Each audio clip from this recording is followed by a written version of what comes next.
কিতাব আমার আল্লাহকে তোমরা বান্দা আমার, কিন্তু শিক্ষা আমি আল্লাহ দেব না, শিক্ষা দিবেন আমার নূরের নবী।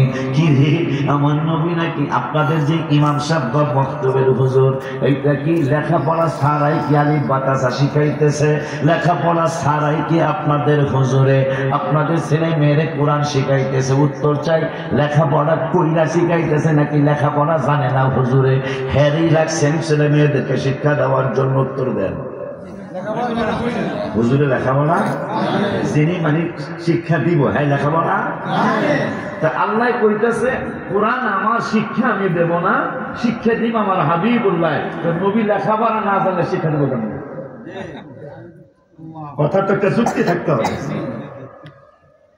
কথা তো একটা যুক্তি থাকে। আল্লাহ বলতেছেন কোরআন আমার, ওয়ায়ুআল্লিমুহুমুল কিতাব, আমি শিক্ষা দেব না, আমার রহমাতুল আলামিন শিক্ষা দিবে। তাহলে নবীকে আগে শিক্ষা গ্রহণ করতে হবে। নবী শিক্ষা গ্রহণ করলেন কোথায়?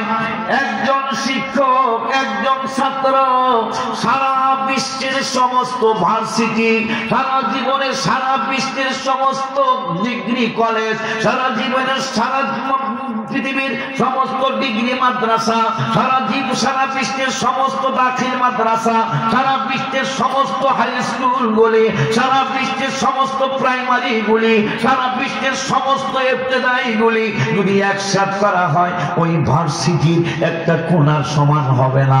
ওই ভার্সিটিতে ছাত্র একজন, শিক্ষক একজন। ছাত্র হলো আমার নূরের নবী আর শিক্ষক হলো রব্বুল আলামিন। সুবহানাল্লাহ। আর ভার্সিটির নাম হলো আরশ আল্লাহ। কাকে কি বলছেন? ধ্বংস হয়ে যাবেন। তাল গাছের লোকে ঘুষাঘুষি চলে না, কথা বলেন না, ঘুষাঘুষি বলেন, বুঝেন না? যদি কামন গেছেন তাল গাছের নিজের তাল গাছের গাছ গাও ঘোষানো যদি রাগ করে তাল গাছের যদি কোন করে শ্বাস করে আলাম বসাইয়া একটা খালি ঘুষি দিয়ে দেখেন, কথা কম না, একটা ঘুষি খালি দিয়ে দেখেন আঙ্গুল কই বলতে কি চাস না, আর দিয়া ভাত খাবি, কথা কয় না। যত বাটপার বাটপারি করেছে সবাই ধ্বংস হয়ে গেছে। হাবিবের সাথে বেয়াদবি করে কেউ পৃথিবীতে টিকে নাই, টিকার সম্ভাবনাও নাই। আর যারা সম্মান করেছে তারা বহাল তবিয়তে তাদের নাম মোবারক গুনি মানুষের মুখে মুখে মুখে মুখে মুখে মুখে মুখে সবাই তাদেরকে স্মরণ করে। যদি বেলাল রাদিয়াল্লাহু তাআলা আনহুকে প্রশ্ন করি, বেলাল, ও বেলাল, তোমার এত সম্মান কেন রে বেলাল? তুমি কোন মাদ্রাসায় লেখাপড়া করেছো? কোন টাইটেল মাদ্রাসায় লেখাপড়া করেছো? কোন দাওরা মাদ্রাসায় লেখাপড়া করেছো? কোন দরসে নিজামী মাদ্রাসায় লেখাপড়া করেছো? বেলালকে যদি পাইতাম, বেলাল চক্ষু মোবারকের পানি ছাইড়া ছাইড়া কাঁদতো আর বলতো, কোনোদিন আমি মাদ্রাসার বারান্দাও যাই নাই, কোনোদিন আমি ভার্সিটির বারান্দায় যাই নাই, কিন্তু কোরআন হাদিস মাকে প্রমাণ করে সারা বিশ্বের সমস্ত আলেম, মক্কা মদিনার আলেমরা সহ, মক্কা মদিনা শরীফের ইমাম খতিবরা সহ সকলের ইলম যদি একসাথ করা হয়, বিলালের এক সেকেন্ডের সমান ইলম হবে না। সুবহানাল্লাহ বলা যায় না?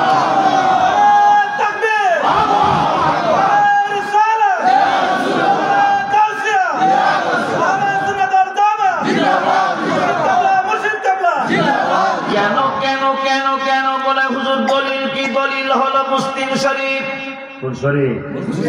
দলিল হলো মুসলিম শরীফ।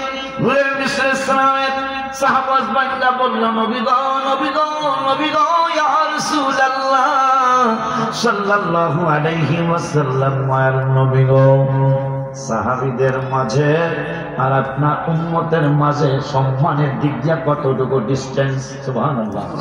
ডিস্টেন্সটা কতটুকু? আমার নূরের নূরানি জবান মুবারকে কয়, উহুদ পাহাড়টা 11 কিলোমিটার লম্বা, 7 কিলোমিটার দৈর্ঘ্য, 1-2 কিলোমিটার 1.5 কিলোমিটার হইল উঁচা। তাইলে মোটামুটি কয় টন হতে পারে? 1-2 টন। 11 কিলোমিটার লম্বা। এখান থেকে চাঁদপুর শহর কয় কিলো? তাহলে বাবুরহাট 15। এর আগেরটা মোহমায়া কয় কিলো? এই এখান থেকে মোহমায়া পর্যন্ত মনে করেন উহুদ পাহাড়টা লম্বা 7 কিলোমিটার, 1.5 কিলোমিটার উঁচা, কয় লাখ টন হবে এটা আমার আল্লাহ জানেন, রাসূল জানেন। নবীজি বলতেছেন আমার উম্মতের মধ্যে কেউ যদি উহুদ পাহাড় সম পরিমাণ স্বর্ণ দান করে, আর স্বর্ণ দান করার পরে কেমন সওয়াব পাইল, সাহাবীদের ব্যাপারে তাদের ব্যাপারে কতটুকু ডিসটেন্স আমি নূরের নবী বলে যাই। নবীজি বললেন আমার উম্মতের মধ্যে কেউ যদি উহুদ পাহাড় স্বর্ণের সম পরিমাণ স্বর্ণ দান করে, কিন্তু আমার সাহাবীদের 1.5